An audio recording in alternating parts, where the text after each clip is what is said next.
Прывітанне ўсім слухачам і гледачам Еўрарадыё. Мы ў жывым эфіры 12:00 па Мінску, а гэта значыць, што блогер Александр Хнырович сядзіць насупраць мяне ў нашай студыі.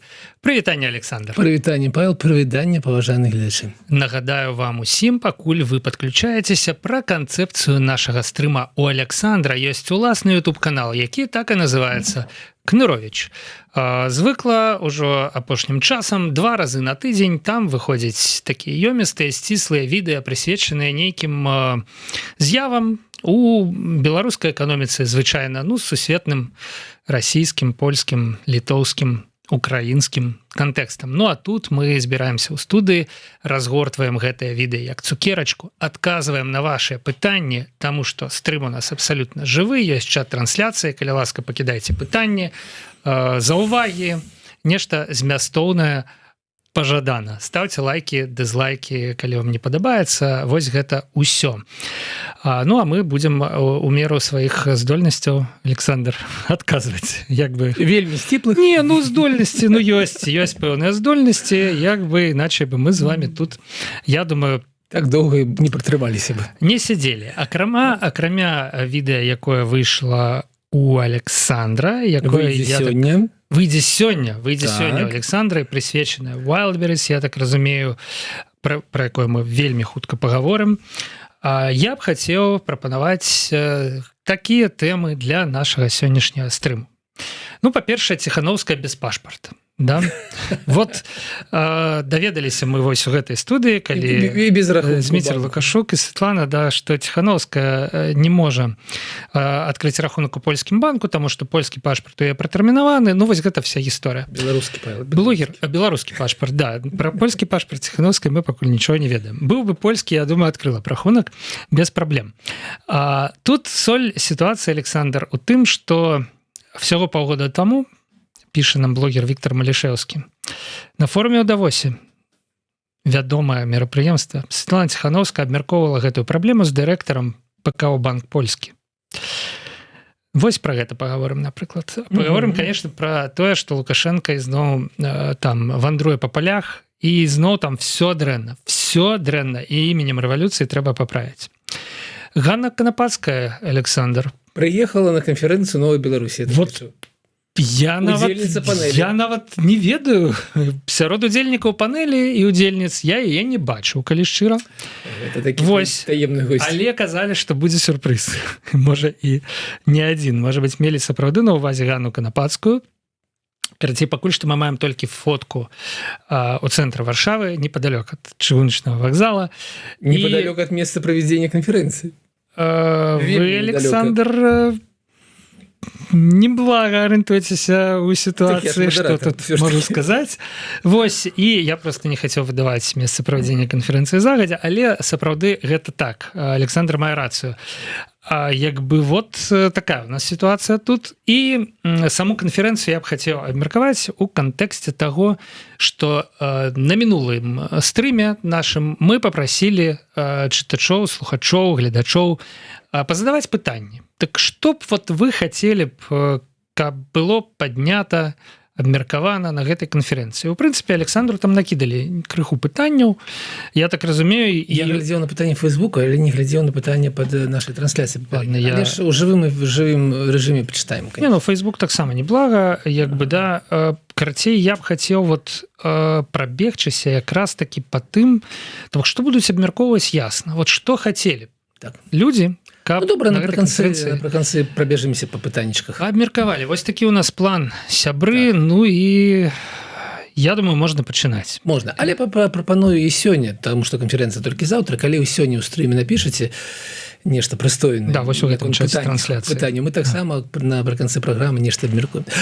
Пачнем. Так. З Wildberries, з відэа, якое выйдзе сёння на канале Хныровича. Слухайте, па-першае, выйдзе пра Wildberries. Я вельмі спадзяюся, што сёння мы сделаем відэо, і яно выйдзе, напрыклад, у нядзелю. Я себе паставіў такую мэту, іншае відэо адразу. Зрабіць відэо па-польску на 15 хвілін для палякаў аб тым, чаму так шмат беларусаў у Польшы. Вось. І яшчэ одно відэо, напэўна, выйдзе ўжо ва аўторак. Гэта было відэо, у якім я скраў назву у вас, Павел, «Гарызонт завален». І пасля нашага папярэдняга стрыма я вырашыў, што гісторыя, канешне, «Гарызонта», яна заслугоўвае асобнага відэа. Што ж тычыцца Wildberries, то, канешне, вельмі цікавая сітуацыя, калі праз мінскі гарадскі саюз прадпрымальнікаў, а все, хто жыў у Мінскі, хто працаваў у Мінскі, ведаюць, што яго шмат гадоў узначальваў Владзімір Карагін, вельмі цікавы быў чалавек, на жаль, памёр некалькі гадоў таму. Вось, і праз гэты саюз прадпрымальнікаў прадаўцы Wildberries звярнуліся да ўладаў Беларусі за тым, каб дапамагчы абараніць іх правы і, напрыклад, вярнуць грошы за тыя тавары, якія згарэлі на складах Wildberries беларускіх вытворцаў, беларускіх прадаўцоў.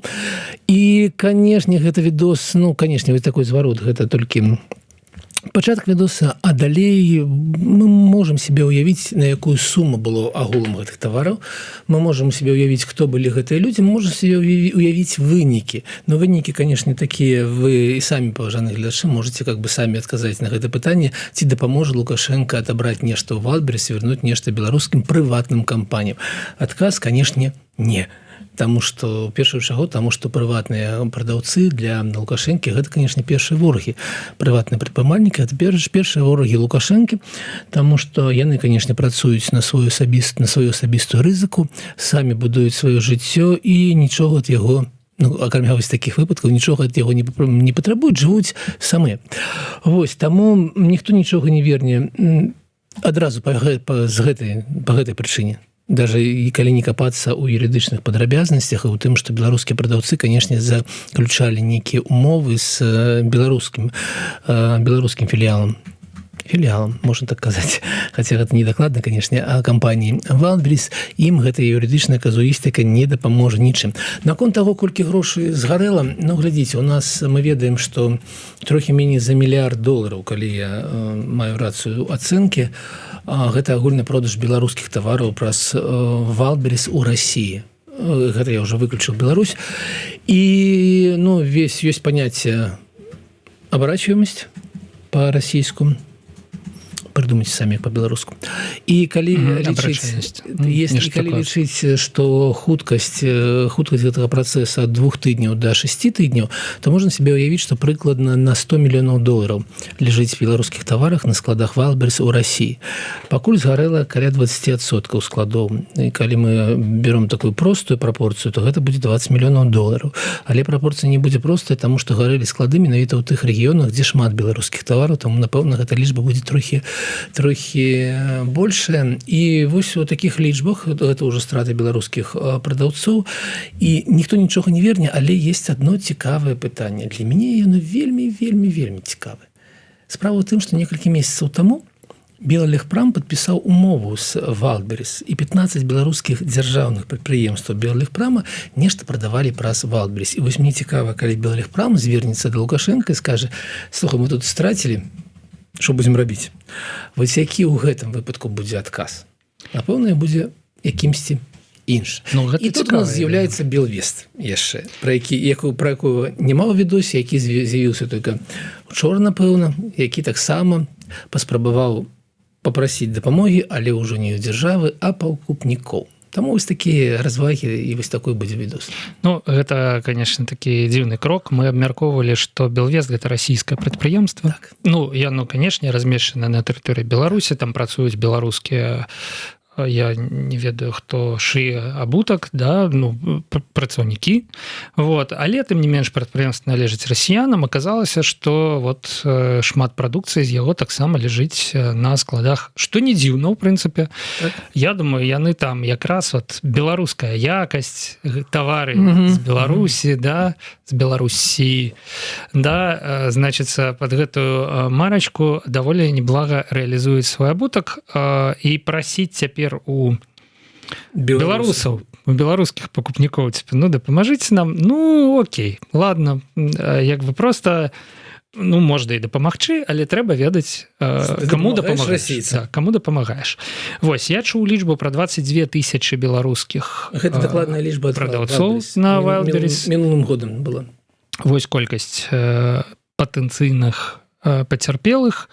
Ну а з ацэнкай Александра про тое, што канешне прыватным прадаўцам Лукашенко дапамагаць не будзе, гэта як бы не ў яго абсалютна прынцыпах жыццёвых, да, а вось канцэрну Беллегпром, беларуская дзяржава дапамагае рэгулярна і так як бы кампенсуе все страты, якія, правда, што да таго не тлумачыліся ударамі украінскіх дронаў па расійскіх лагістычных хабах. Вось. Але тым не менш будзем глядзець.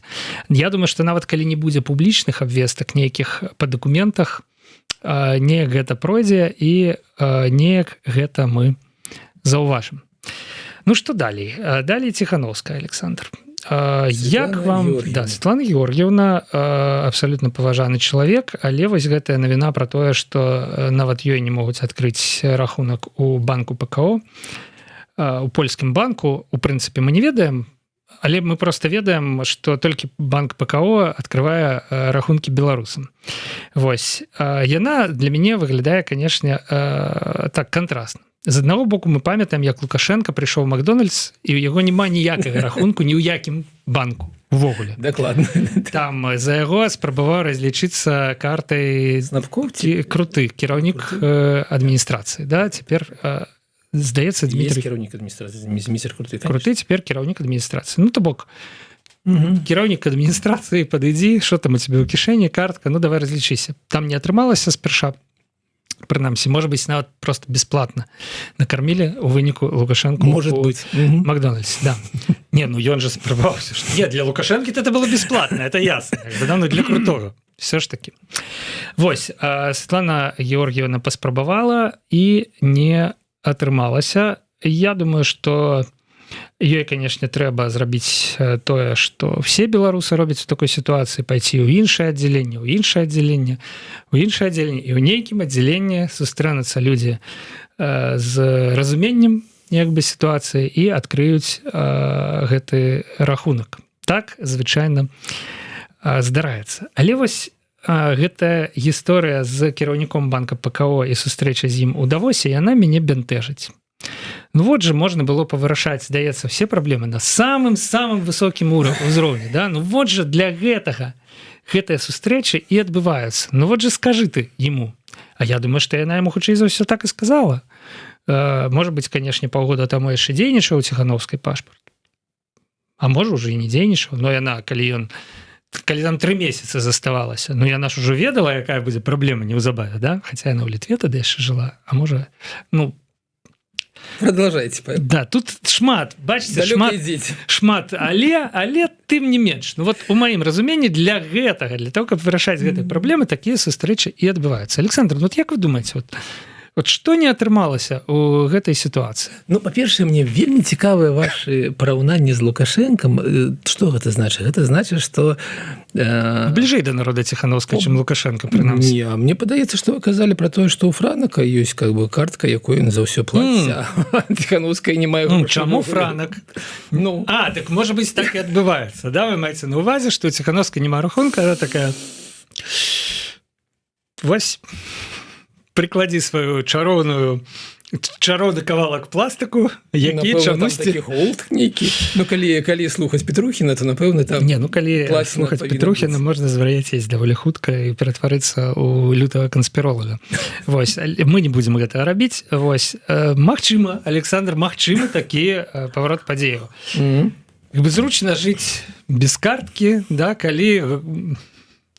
Як бы это грошы з'яўляюцца аднекуль самі сабой, пакупкі самі сабой перагружаюцца в сумкі і гэтак далей. Я не думаю, Александр, что так адбываецца. Не думаю. А вот хотелось бы, чтобы так было, ведаеце? Ну, хотелось бы, але, напэўна, ўсё ж таки гэта трохі не так. Хочу сказать, что мне не на адным этапе майго жыцця не хацелася б, каб так было. Я сябе ўяўляю з іншага боку, як чалавек з карткай у гэтай сітуацыі. Ну, я так само. Ну, вот, што ж вы кажаце? Мир не толькі з вас состоит. Это правда. Есть яшчэ іншыя людзі. Ладно. Ну, ведаеце, у гісторыі з сустрэчай з кіраўніком банка ПКО размовы ёсць, ведаеце, ёсць нейкі такі падыход. Вось была у вас студыя Маргарита Ворохова, і распавядала аб тым, што праца ідзе, але, на жаль, такія пытанні, як шмат якія яшчэ іншыя пытанні, не вырашаюцца за тыдзень, ці за месяц, ці за паўгады, яны вырашаюцца паступова крок па кроку. І можна спадзявацца, што вынікам калісьці сустрэчы Ціхановскай з кіраўніком банка ПКО будзе нейкае вырашэнне гэтага пытання, тым больш, што мы бачым, што яно гучыць усё ж такі, што ўсё больш і больш пытанняў, у тым ліку больш пытанняў з тым, што легалізацыя стала труднейшая у Польшы, і у тым ліку шмат якія вось гэта з гэтага нагоды пытання, таму я все ж таки лічу, ведаеце, што гэта ўсё неяк будзе паступова вырашацца, але, канешне, вось такая супадзенне, конечно, кабедыйнае, то бо такая сустрэча, а потым без Ціхановскай, без пашпарта і без карткі, і неяк все ж таки жыве пакуль. Калі казаць, Ну, вы неяк, Александр, вот ізноў сумную такую завялі такую нудную тлумачальную працу. Типа вот дырэктар банка ПКО не можа прыйсці раніцай на працу і вырашыць пытанне, да, і сказаць: да зрабіце вы уже тым беларусам карткі, ну што вы там, ну, Павел, реально. Вы ж бачыце, што гэта некая агульная палітыка, і мне хочется пожартаваць, але скажу сур'ёзна. Справа ў тым, што мы трапілі пад нейкі агульны такі каток. Мы ведаем, што у Польшы адбылася змена ўлады. Гэта адбылося ўжо 3 гады таму, і быў візавы скандал аб тым, колькі віз выдавалі просто за грошы тым людзям, якія не павінны былі атрымліваць візы. Было шмат якіх падзей, якія новая ўлада ці вмешала ж злобу, ці сапраўды дамагалася справядлівасці. Але шмат чаго адбылося ў пагаршэнні становішча іншаземцаў, якія маюць часовыя дазволы, цалкам у Польшы. І таму, калі мы бачым такія праявы, гэта не праявы наўпрост да беларусаў. Гэта праявы агульнай сітуацыі, агульнай змены канцэпцыі у Польшы. І тут мы павінны дамагацца, каб было ўсё ж такі адрозненне ад тых краін, дзе людзі прыехалі просто за нейкім эканамічным шчасцем у Польшу, і нас, якія просто не могуць вярнуцца на радзіму. І калі я вернуся ў Беларусь, мне 12 гадоў чакаюць у калоніі. Таму гэта наша праца, дамагацца таго, каб да беларусаў ставіліся асобна. Ці выніковая яна зараз, мы бачым па выніках. Магчыма, яна магла б быць больш выніковая, але я ўсё ж такі спадзяюся, што ўсе гэта пытанні будуць паступова ўсё ж такі вырашаныя. І ў тым ліку пытанне асабіста Ціхановскай, уплывае ли то, што гэта і асабісты боль, ці не? Я не ўпэўнены, што ён уплывае на вырашэнне, тым больш... Калі шчыра, я хацеў бы, каб паўплывала. Прабачце, Александр, што перабіў. Уже сорамна, сур'ёзна. Сапожнік без сапог, да? Усё ж такі, мы мусім прызнаць, што ёсць, звычайныя людзі, типа нас з вами, а ёсць там, рок-зоркі, я не ведаю, там лаўрэаты Нобелеўскай прэміі, я не ведаю, крацей, эліта, нейкая вот такая. Глядзіце, Сергей Ціхановскі атрымаў дакументы і візу ў США за некалькі недзель. Усё ж працуеш. Не, ввогуле візу США атрымаць-то не складана. Але ж дакументы... Дакументы, да. Карацей, я маю на ўвазе, што нас шмат, але калі пачынаюцца праблемы ў некага больш заўважнага, то гэта і больш заўважна. Мусіць быць у маім... можа, да Караля Наўроцкага дойдзе, напрыклад, што Светлана Ціхановская, з якой ён там за руку і все такое, да? Не можа адкрыць банкаўскі рахунак. І ён таксама нічога не зможа зрабіць. Але, тым не менш, хаця б все ж такі, я не ведаю, можа быць, крытычная маса людзей, да якіх гэта дойдзе, сфарміруецца, і яны нешта там павырашаюць паміж сабой. Ведаеце, вы прапануеце банку ПКО, напрыклад, найбуйнейшым банку Польшы, змяніць пратаколы бяспекі. Змяніць пратаколы бяспекі датычныя некай адной нацыі. Это выключная нация. Погодитесь, Александр. Конечно. Не такая, конечно, обраная Богом, як габрэі, але все ж таки беларусы — это не только собаки Европы, але и соль земли. И самая лепшая эмігранты ў Польшчы. Ладно, скончу гэты сказ так. Самае лепшае, я б гэта буду распавядаць у відосе ў нядзелю, што мы увайдзіце, калі ласка, ў становішча наше. Слухайте, ўсё ж такі, для гэтага трэба змяніць пратаколы для ўсіх нацый. То есть выключэнне для беларусаў, яно вельмі складанае і доўгае, і сапраўды гэта такі працэс, які працэс. Гэта не адмяняе таго факта, што, канешне, выглядае Ціханаўская без пашпарта, без дакументаў і без карткі, выглядае трохі дзіўна. Безумоўна. Гэта выглядае дзіўна. Пераходзім да яшчэ аднаго чалавека без карткі, якога мы ўжо згадалі. Гэты чалавек без карткі прыляцеў на верталёце сёння некуды дарэчы, як я разумею, недзе пад Вілейку, дзе даволі сур'ёзныя наступствы ад навальніцы учорашняй. Там павалены дрэвы, без электрычнасці дамы, але не туда як бы прылецеў. Вось, пабачыў сітуацыю з паветра, як нам звычайна кажуць, і яго здзівілі, Александр, кінутыя палі. Зараслі нават не хмызняком, а пустазеллем, кажа нам Лукашенко. Ну, па-першае, конечно, круто, што з порта верталёта можна вызначыць хмызняк, гэта ці пустазелле. Асабліва я бы не вызначу. Так я бы не вызначу. Ну вот, эксперт у пэўных абласцях назіраецца. Кукурузу ад рапса... Не, кукурузу ад рапса. Тут спокойно. Тут мы, тут бы я справился. Вось. І именем революции наведите здесь порядок, кажа Лукашенко. А кудысьці пагражаў паслаць? Нет, ты хто не ведзе порядок? Ну, гэтым разам не. Дарэчы, па Мінскай вобласці яшчэ не было статыстыкі, колькі чалавек пойдуць у войска, як это дрэнных аграрыяў. Вось, але я вось гэта, як толькі я бачу, што Лукашенко гэтыя два словы іменем рэвалюцыі, у мяне адразу, ведаеце, такі шлейф успамінаў пра іншыя выпадкі, калі вот трэба было нешта паправіць именем революции, это таки маркер. Да? Вот хочется знайсці, скласці летапіс нейкіх праблем, якія Лукашенко заклікаў выправіць, вводзіць именем революции і перагортваць. І вось гэтыя праблемы, яны па-ранейшаму заўважныя вот год за годам, нават ужо з порта верталёта, ужо калі яны будуць заўважныя хутка з космоса, я думаю, да, там, да, з падарожнікавых здымках. Такія асацыяцыі, што падымаецца ўсё выше, праблема ўсё. А яны ўсё равно... Да. А трэба наадварот, да зямлі ўжо яму. Не, то, што яму да зямлі трэба, сапраўды факт. Ну, вось. Але не так хутка. Ну, это хутка это атрымліваецца у іншых людзей, на жаль, у розных. Вот.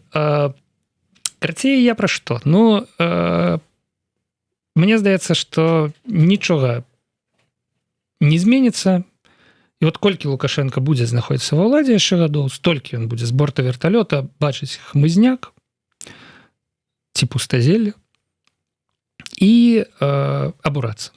І імем рэвалюцыі заклікаць все гэта выправіць. Так, а што ж яму рабіць, каб гэта все насамрэч выправілася? І вот ён же сам, Александр, не можаш не заўважаць, што ён весь час прыязджае паўсюль і кажа адно і тое ж. Вы думаеце, не может не заўважаць? Ну, вы знаете, ведаеце, ён выглядае для мяне як чалавек, які вось як саладуха, ведае... Забываецца, што было учора? І такое, ведаеце, здравствуйте, а вы этого ведаеце, там, дзе зреет виноград, і гэта ведаеце, ну, все, няма чаго рабіць. Тут у нас зреет виноград, там у нас здравствуй, чужая милая. І в залежнасці ад сітуацыі, як бы виноград, милая, виноград. Ну, это цікава, конечно. І вось Лукашенко таксама, ён ведае, ну, магчыма, нават не две, адну песню, і все, што ў яго метадзе кіравання, гэта все імём рэвалюцыі. І таму я ўпэўнены, што ён не заўважае. Я ўпэўнены, што ён не ўключае мозг увогуле. 32 гады я лётаю над гэтым кавалкам зямлі, ён все ішоў пустазелле, можа нешта не так я камандую, што нічога не змяняецца. Таму, што б можна было параіць? Ну, пачытаць падручнікі кіраўніцтва, менеджмента, потым пачытаць падручнікі пра сельскую гаспадарку, потым задацца пытаннем для сябе, а ці ёсць увогуле праблема. Вось стаіць поле з хмызняком. У чым праблема? Вось у чым дзяржаўная праблема ўвогуле? Ну, стаіць і стаіць. І што? Ну, вот што дрэннага адбываецца? Мы яго не араем, не арэм, нічога не сажаем, нічога там, не зарабляем грошы. Не уведзеная ў севаабарот. Так яны ж у мінус, у страты. Ты чым меней зараз садзіш, тым меней страчваеш грошы. Золотые слова, Александр. Чым прымяняюцца яны не толькі ў дачыненні да палёў. Ва ўсіх накірунках. Чым менш сажаеш, тым лепш. Так, вось. То бок эканамічна гэта бессэнсоўна. Тое, што тебе гэта не падабаецца тваім вачам, так не глядзі. У краіне нічога дрэннага не адбываецца ад таго, што там поля зараслі хмызняком. Гэта не пагражае жыццю людзей і так далей. І галоўнае, што які адказ на пытанне вашай, Павел, галоўны адказ на гэта адпусці. Ну, зноў па-будзійскі. Зноў будзійска габрэйскі стрым. Не трымай так моцна. Аддай сельскую гаспадарку прыватнікам. Ты будзеш менш выдаткоўваць грошы на дапамогу, ты будзеш выдаткоўваць грошы на дапамогу, таму што сельская гаспадарка ў шмат якіх краінах свету, яна за ёй даплочваюць, бо яна так працуе, на жаль. Так? Але будзеш плаціць меней, і самае галоўнае, ты не будзеш траціць столькі часу на кіраўніцтва ўсім гэтым, таму што ты не будзеш сам асабіста прызначаць кіраўнікоў калгасаў і кіраўнікоў выканкамаў таксама. Яны самі людзі разбяруцца на месцы. І разбяруцца на месцы, што сажаць, што не сажаць. Ты будзеш толькі стымуляваць, ну, калі тебе патрэбна там больш кукурузы ці больш зерня, ты будзеш стымуляваць нейкімі асобнымі выплатамі, і все, што ты будзеш рабіць. Все остальное, астатняе, все людзі зробяць самі. І разбяруцца, дзе будзе лепш уражай, дзе будзе горш уражай, і разбяруцца, што засеваць, што не засеваць, і разбяруцца, ці патрэбна гэта палі з хмызняком. Я ўпэўнены, што і хмызняка ніякага не будзе. Таму што людзі будуць зарабляць на гэтым грошы і неяк думаць аб тым, што вось чым больш, тым лепш. І вось калі ты жадаеш не бачыць хмызняка, аддай сельскую гаспадарку ў прыватныя рукі. І все. Пытанне толькі ў тым, што ты будзеш рабіць на верталёце. Слухайце, ну вот, да, на верталёце не атрымаецца, відаць, але, конечно, рабіць, што знайшлося прэзідэнту краіны, дзе сельская гаспадарка прыватная. Забяспечваць роўныя ўмовы, сачыць за балансам паміж уладамі, каб суды добра працавалі, ездзіць вот да Трампа. Варшаву, напрыклад. Вот у Варшаву паехаць там, паразмаўляць пра тое, каб тавары з Польшы траплялі на беларускі рынок, а з Беларусі на польскі. Да, ці паехаць да Трампа і пагаварыць пра гандлёвыя пошліны. Вот як прэзідэнт Фінляндіі, напрыклад, я памятаю, наступны... Трэба гольф гуляць, ведаеце? Да, гольф. Вот ён неяк там наступны пасля Зеленскага, якого вот Трамп разнёс, да, вот ён прыехаў і раптам хоба і такі дамовіўся, павырашаў все, і все такі, вау, оказывается, можна, да? Вось, чым, як бы, займаецца нармальны прэзідэнт у нармальнай краіне. Ну, у нас не так. Я думаю, что это не сюрприз для наших слухачоў і гледачоў. Але сюрпризам, магчыма, будуць пара наступных ідэяў, якія выказаў сёння сваім падначаленым вось падчас гэтага наведвання Мінскай вобласці Лукашенко. Значит, па-першае, ён нагадаў усім, што трэба прадаваць беларускую прадукцыю. Трэба, каб вот... Гэта новае. Ну... Раней было не патрэбна, а зараз патрэбна. Прызначаныя фактычна адказныя. Гэта кіраўнікі гандлёвых сетак. Вот цяпер у нас кіраўнікі гандлёвых сетак адказныя за тое, каб у гандлёвых сетках прадавалася беларуская прадукцыя. Вот новае, Александр, што? А імем рэвалюцыі ці не? Імем рэвалюцыі это пра хмызняк, а раней у нас кіраўнікі гандлёвых сетак былі адказныя за тое, каб беларуская прадукцыя ляжала на паліцах, да? А цяпер яны адказныя за фарміраванне попыту на карысць айчынных тавараў. Ну, я і ў мяне гэта... не зайздрошчу. Да, як бы я кіраўнік крамы можа влезть в голову так. покупнику, які заходит в двери крамы, и сказать ему, набудь вот это, а не вот это. Это вообще не его. Это мусить робить вытворца продукции. рэклама ёсць, маркетинг, калі ласка, все это вядома, як бы, да, і зноў жа падручнікі, якія можна пачытаць, напісаныя, ну, што 100 гадоў таму, што 20 гадоў таму, у прынцыпе, да, але не учора. Канешне, ёсць новыя тренды нейкія, але тым не менш, да. Цяпер, вот, калі ласка, новы новый этап, да.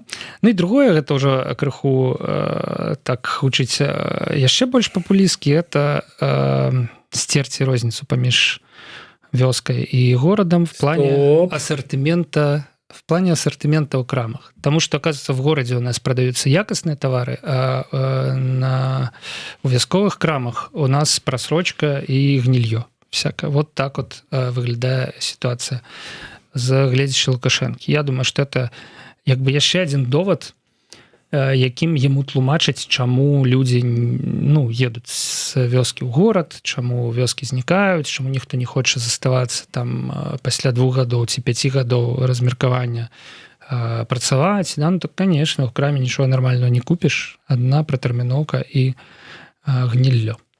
Вот такія вот дзве крэатыўныя ідэі нам прынесла сённяшняя раніца. Ну, па-першае, калі вы пачалі пра вось мяжу паміж горадам і вёскай, у меня флешбеки афганскія флешбеки у меня. У нас, ведаеце, у гэты момант студіі павінна, ну, змяніцца колеры на такія шэрыя, такія, можа, чорна-белыя. Такую сепію, да? Так, да, мы павінны переехаць кудысьці ў 75-й год. У гэты момант, можа, 80-м годзе, Жванецкі сказаў, што, прабачце за расійскую мову, в результате борьбы за стирание границы между городом и деревней, граница осталась, деревня стерлась. Это была шутка, это был жарт 50-гадовой даўніны. І у нас адбываецца вось тое ж самае, што было 50 гадоў. Розніца у тым, Александр, што у нас гэта сёння не жарт. Вот я сфармулировал розніцу вось так. Ну, але... Да.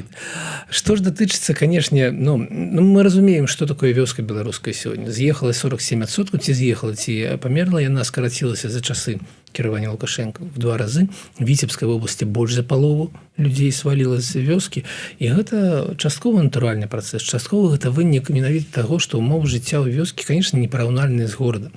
І гэта, калі б гэта была справа толькі ў асартыменце тавараў, гэта была полбеды. Але ўявіце сабе дзяўчынку ці хлопца 18 гадоў, які жыве ў горадзе, які ў яго магчымасці, у тым ліку адпачынку, развіцця і ўсяго астальнога, навучання, які магчымасці у таго ж ўзросту падлеткаў, але на вёскі.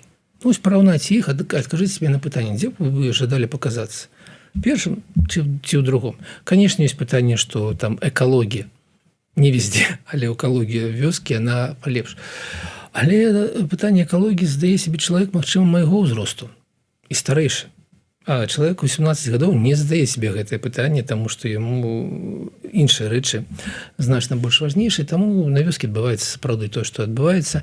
Вырашыць гэтую праблему праз асартымент, ну, я не ведаю, як асартымент Еўраопта, там, напэўна, 10 000 таварных пазіцыяў можа з'явіцца ў вясковай краме. Ну, так, магчыма, няма прыкладаў у іншых краінах, калі б так было. Іншая справа, што іншыя краіны там да нармальнага склепа, ну, конечно, не да нармальнай крамы, конечно, не такой, як Еўраопта, да нармальна там некай невялікай крамы, ну, там 5 кіламетраў заўжды. То бок няма такіх праблемаў, як ёсць у беларускай вёскі з малымі гарадамі. Таму, конечно, гэта не вырашальная праблема, яна вырашаецца, вы ведаеце, яна дзіўным чынам вырашаецца праз прыватызацыю сельскай гаспадаркі. Таму што калі на сяле, на вёске будзе пакупнік з грашыма, ну, нешта яно вырашыцца. Калі будзе пакупнік з 900 рублямі ў кармане, нічога не вырашыцца. Ну, а што ж датычыцца весёлай такой справы пра тое, што кіраўнікі буйных сетак павінны фарміраваць попыт на беларускія тавары, ну, па-першае, канешне, праблема ёсць якая. Ведаеце, гадоў 10 таму ставілі, павінна вырасці доля рэалізацыі айчыннай прадукцыі. І вось за 10 гадоў яна скарачаецца паступова. І на скарачэнне там Боюсь помылиться, но мне падаецца там з 66 до 57%. То есть там адсоткаў на 20 за гэтыя гады цалкам беларускія тавары прайгралі імпартным. І, канешне, імпартныя у тым ліку расійскі, якія мы купляем без пошлінаў, у нас няма ніякай мытнай межы. Да? И, конечно, они приезжают на наши полиции, конечно, за кошт того, что у них, конечно, больше буйные предприемства, у них меньше себе кошт. Мы сами створили конкуренцию с боку, в первую очередь, российской продукции, белорусской продукции. Это не товары с Польши, ці з Сербии, ці з Франции, ці з Германии. Так? Это товары с братской, сяброўской России, в первую очередь. Тому, конечно, это пытанне ось такое. Першае, по-другому. Фактично адказ просты. Так, абмяжуйце колькасць расійскіх тавараў на прылаўках і попыт на беларускія тавары істотна падвысіцца. Адначасова кітайскі таксама трохі падыміць мытныя пошліны. І вырашыцца пытанне, не трэба будзе лезть у галаву пакупнікоў, не трэба будзе нешта загадваць кіраўнікам гандлёвых, канешне, сетак. Так вось падзенне продажаў беларускіх тавараў у суадносінах, яно, канешне, есть, яно назіраецца кожны год. І, канешне, рашэнне аб тым, што на паліцах павінны быць беларускія тавары, рашэнне, я бы да яго ставіўся нейтральна, таму што калі б у нас цалкам было здаровае становішча, і гэта было толькі одно такое рашэнне, так яно было бы на карысць, калі б все астатняе было здарова.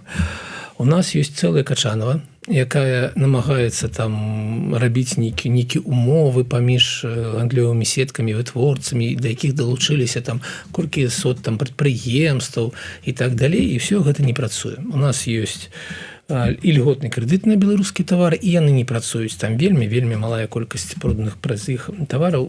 Лічбы гучаць, канешне, там гучныя, там мільён, 10 мільёнаў, але ў агульным там рынку беларускіх спажывецкіх тавараў гэта такая доля, якая незаўважна насамрэч. І таму, канешне, гэтыя кіраўнікі гандлёвых сетак плюнуць і не будуць нічога выконваць, таму што гэта не ў іх сілах фармаваць побыт, як мае рацыю Павел, кажучы, пачытайце маркетинг, там першы труд маркетингу хіба быў ўсё ж таки напісаны не 100 гадоў, но гадоў 80 таму, а магчыма і трохі раней, но тым не менш яны ёсць. Вось. І агулам што з гэтым рабіць? Нічога. Вось увогуле нічога з гэтым не рабіць. Чаму? Таму што гадоў, так ведаеце, 300 таму, а можа 250 таму быў эканаміст Рікарда, які напісаў труд аб тым, што вось калі у адной краіне прадукуюць бавоўну з гэтых самых з авец і віно, і ў другой робіць тое ж самае, то выгадней у адной рабіць адно, у другой рабіць другое. І абменьвацца таварамі. Гэта выгадней. Нягледзячы на сабе кошт, там добрая праца гэта была, і зараз яшчэ яна так выглядае, як праца. Так вось, ведаеце, самае па сабе намаганне, каб усё было беларускае, яно бессэнсоўнае. Усё беларускае, гэта азначае, што асабіста вы будзеце плаціць болей за тавары горшай якасці. І все. Таму гэта зноў як з тым хмызняком. Бессэнсоўныя такія намаганні, якія, канешне, не прывядуць да ніякага рэзультату. Таму яго трэба зноў на гэты верталёт і казаць, ляці ты кудысьці. Куды б яго адправіць на верталёце? Куды ён даляціць можна на верталёце? У гэты самы Ростов, ці можа Бранск, кудысьці ляці ты адсюль кудысьці далей са сваімі дылетанцкімі саветамі, загадамі.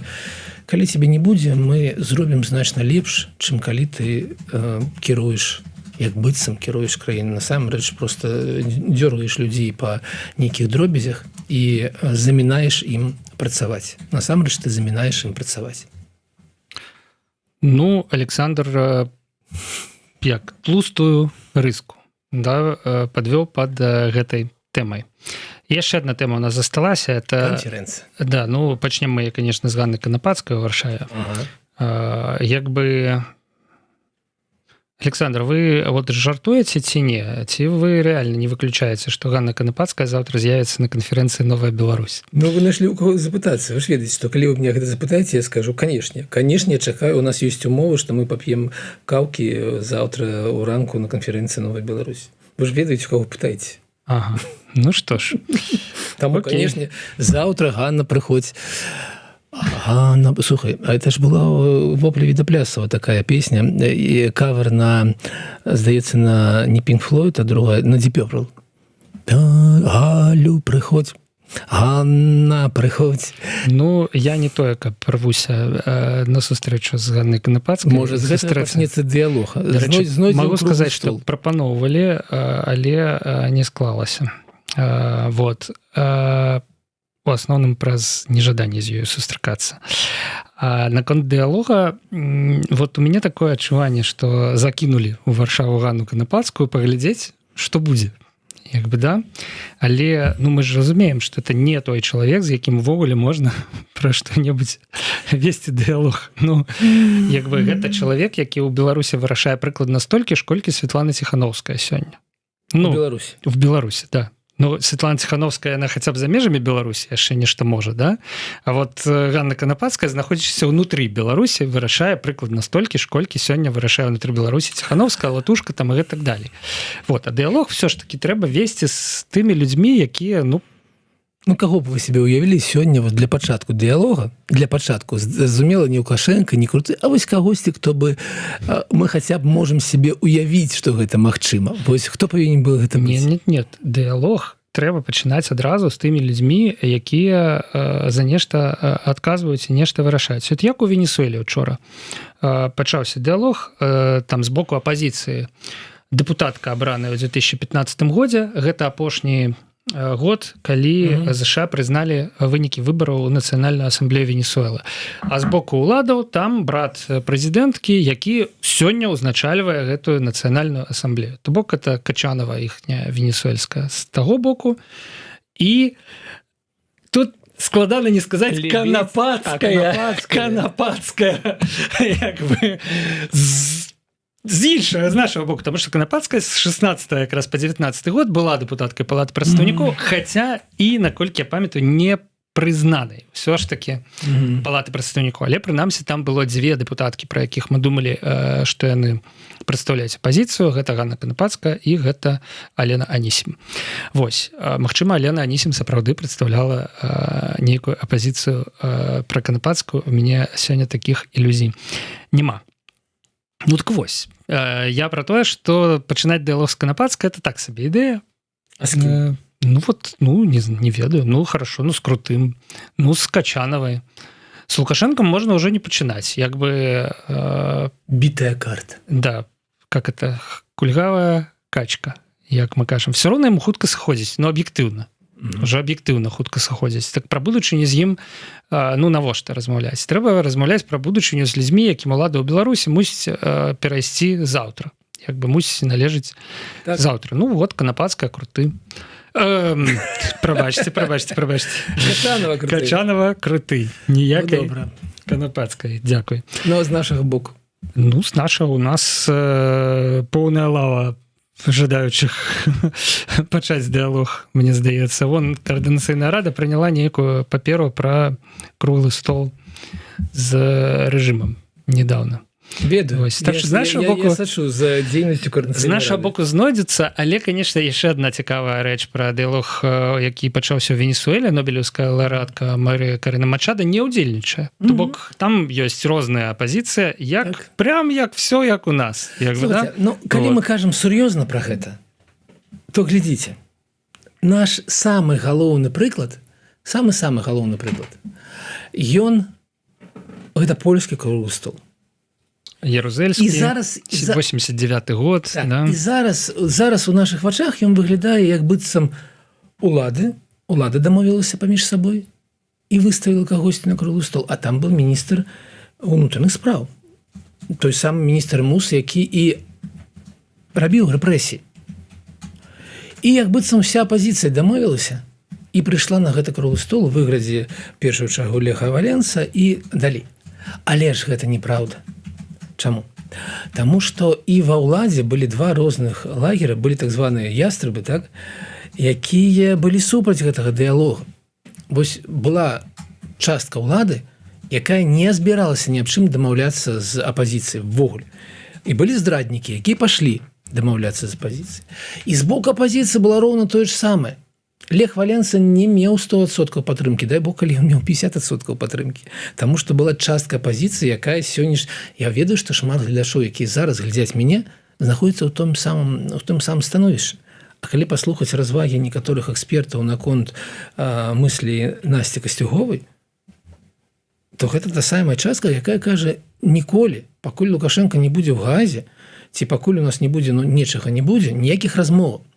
І тое самае было ў Польшы. Тое самае Валенса таксама быў здраднікам польскай для пэўнай часткі для пэўнай часткі, да? І таму круглыя сталы такого кшталту адбываюцца не тады, калі ўсе дамовіліся, а тады, калі ёсць значная частка людзей з абоіх бакоў, якая ввогуле жадае аб чымсьці размаўляць дзеля будучыні краіны. І калі мы кажам пра наш круглы стол, у нас будзе таксама, калі ён некалі, канешне, адбудзецца. І з таго боку будзе частка людзей, якія будзе праклінаць і казаць, што ні ў коім разе яны ж прададуць краіну. І з гэтага боку будзе частка людзей, якая будзе казаць, вы ўсе здраднікі, куды вы ідзеце, гэтыя людзі катавалі беларусаў, іх патрэбна сажаць за краты, а вы з імі размаўляеце. Будзе так, калі некалі адбудзецца вось такія размовы, але нам дагэтуль яшчэ вельмі далёка. У нас скончыўся зараз час, а мы так і не пагаварылі пра канферэнцыю. Ну ладно, ўжо, Александр, у прынцыпе, давайте зробім выгляд, што мы пакрыўдзіліся на тое, што ніводнага пытання для канферэнцыі нам сёння ў чаце не напісалі, просто напісалі некалькі пытанняў. Тут бачу, дыскусія нават разгарнулася, у прынцыпе, мы нават адказвалі на іх. Вось, і праз гэта мы праігнаруем гэтую тэму. Глядзіце заўтра стрымы з канферэнцыі. Адну з панеляў будзем мадэраваць. У 16:45 будзе моя панель, которая мяне цікавіць пра будучыню. Па польскім часе, 17:45 па Беларусі. Пра будучыню Беларусі, там будзе, мне падаецца, што там будзе цікава, але я разумею людзей, якія не задаюць гэтае пытанне, таму што зараз, конечно, палітычныя тэмы, яны цалкам арганізаваны, таму ўсё з вами нармальна. Не хвалюйцеся, мы не крыўдзімся. Просто скончу гэты стрым і гэтую рэпліку Александра пра тое, што ён будзе мадэраваць панель пра будучыню Беларусі рэплікай Валерыя Кавалеўскага з каментароў, уласна, на Фейсбуку да дописа Александра Кныровича. Самая любимая тема оппозиции – что будет после Лукашенко? Самая нелюбимая – что для этого оппозиция сделает сегодня? Ну, спадзяюся, што паабмяркоўваем на канферэнцыі і што сёння трэба для гэтага рабіць. Дзякуй вялікі. Блогер Александр Кнырович быў у студыі Еўрарадыё, Павел Свердлоў працаваў пры мікрафоне. Пачуемся праз тыдзень. Пакуль. Дзякуй. Да забачэння.